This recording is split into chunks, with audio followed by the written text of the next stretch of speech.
What's up, y'all? It's your boy Skillz. We here for Hip Hop Confessions. I had the opportunity to sit down with two gentlemen who I consider like brothers. They're like mentors to me in this crazy biz that we call the music industry, and I definitely appreciate them both for that. First up is my man Kwame. A lot of y'all might remember Kwame for starting the whole polka dot craze. I mean, homeboy was an artist back in the day. He did his own albums. He always went against the norm and was always doing his own thing. His career as a producer totally eclipsed that. You know, he's done records for the Pussycat Dolls, JoJo, Mary J. Blige, Will Smith, LL Cool J, Eminem. Like, his career as a producer is unprecedented, and he's nowhere near finished yet.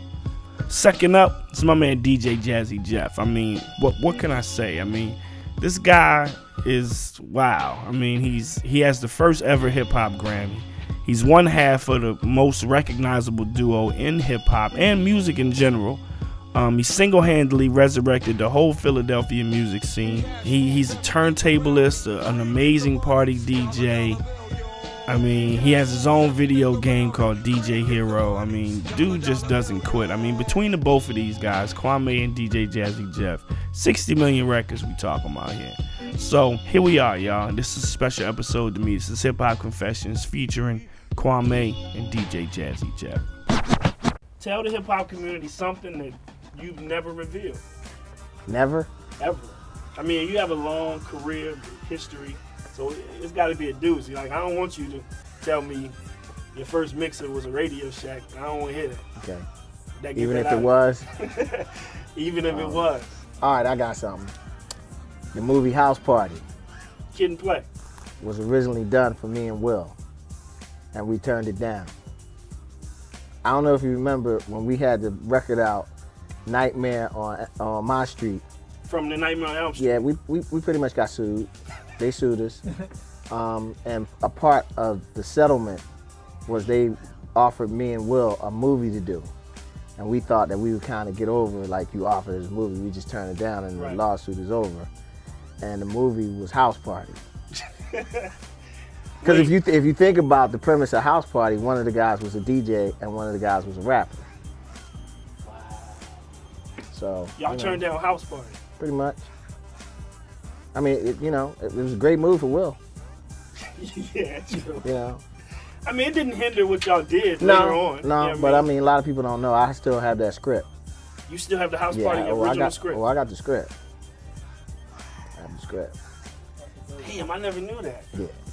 I mean, if you knew that, then I wouldn't be here. You know, I'd kind of be in the house. So you were supposed to be Bilal. You were supposed to be Martin's character. I was somebody. The DJ. I was somebody. I think they rewrote it. So y'all got sued by the company? Yeah. New Line Cinema. I remember Nightmare on My Street. But when I got home and laid down to sleep, that began the nightmare on my street.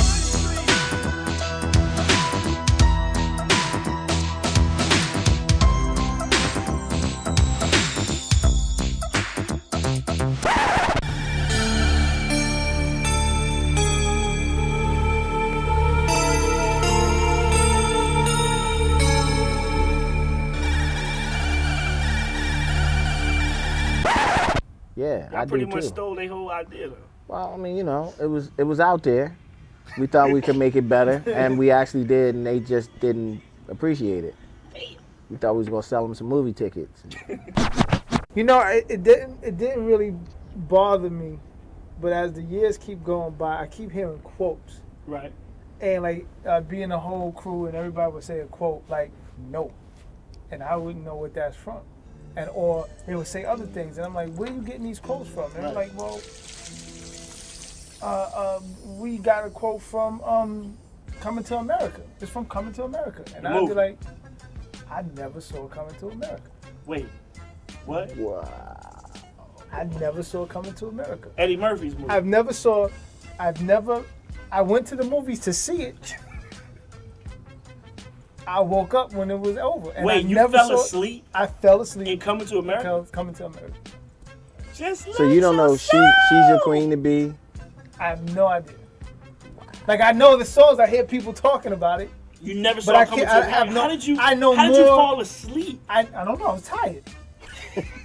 How else do you fall asleep? But the first, like, 20 minutes of the movie. I don't know what happens in the first 20 minutes. I just know when he's getting washed. I know that part. I remember that part. That's it. The chicks was bad. I remember that. But I mean, that was before DVD. So you missed the DVD era, the Laserdisc era. I have the movie. And wow. I have the movie at home. You fell asleep in Coming to America. Fell asleep.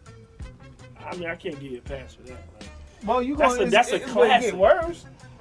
It definitely gets worse than that. What's worse than not seeing Coming to America? Because when you just said you got knocked the fuck out, I don't know what movie that's from. You never saw Friday? I never saw Friday. Not even went to the movies and fell asleep. I never saw Friday. That's a hood classic. I don't care. I ain't never saw it. wow. Yo, you can get Friday in Walmart for like $4.99. I have it in my house. Are you kidding me? Yeah, that's crazy. Two of the biggest.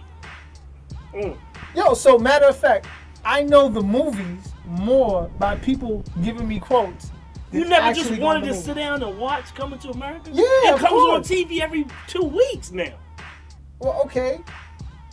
What you telling me? You don't even want to see it. He's been busy. That's when Eddie Murphy was really at his funniest. And the funny thing is, like, I'm an Eddie Murphy fan. Like, I even did like a Eddie Murphy marathon the other week in my house. And Miss Coming to America. Miss Coming to America. I fell asleep. No, but seriously, I didn't get to that movie yet. Wow. I'm gonna get to it, and it's funny because the people literally were like, "Yo, we're gonna sit you down and we're just gonna do Coming to America Friday back to back." I need to be there. Yeah, let me know when that goes down. Yeah, because I'll literally be watching it for the first time, for the most part. And I'll enjoy that just to see you watch that film. That film was hilarious, both of them. Well, you set the films up, I'll knock them down. Make sure it's in the morning so I don't fall asleep. You got knocked the fuck out. I gotta ask you, in Unbelievable, Biggie said the line, you know, your life is played out like Kwame and them fucking polka dots. Hate to blast you, but I have to. You see, I smoke a lot. Your life is played out like Kwame and them fucking polka dots. Who rock the spot? Biggie, you know how the weed go. Unbelievable. Where were you the first time you heard that infamous Biggie line? Confession, I never heard the record. Let me stop. Nah, the first time I heard the record, somebody sent me a tape way before the album came out. So I heard the record. Right. And I actually liked the record. I really liked the record. Right. The first time I publicly heard the record, I was in this club in New York. Anybody from New York knows this club called Bentley's. It was like the most poppin'est club in the early 90s. Right. So I'm up in Bentley's. I'm trying to talk to this chick. They play the record. And it's like literally the whole club just looked at me like, you just got son. Like my whole card, like the chick was just like, you didn't have on polka dots when it happened, did it? of course not. Oh. Nah, but it was a public. It felt like a public embarrassment. Cause it's like everybody's rocking to the thing, and it's like played out like Kwame and the fucking polka dots. Boom! Shouts to Kwame. Like literally, the DJ shouted me out Right there. right there. I'm sitting in the middle of the club. Did you think Biggie Smalls and Notorious B.I.G. Did you just find he was just another underground rapper? Like he would never.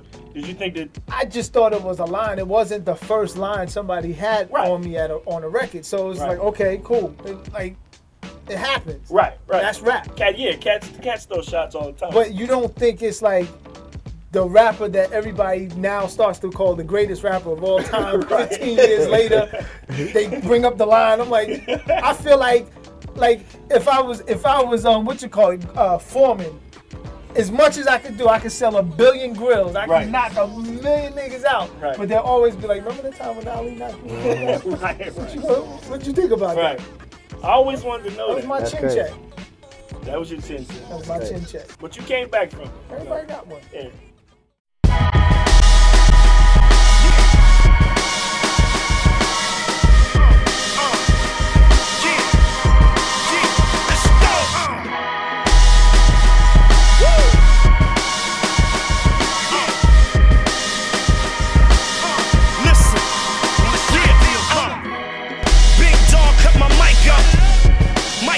Cut the lights up.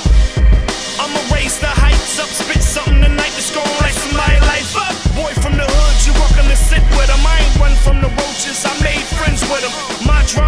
mama nodding in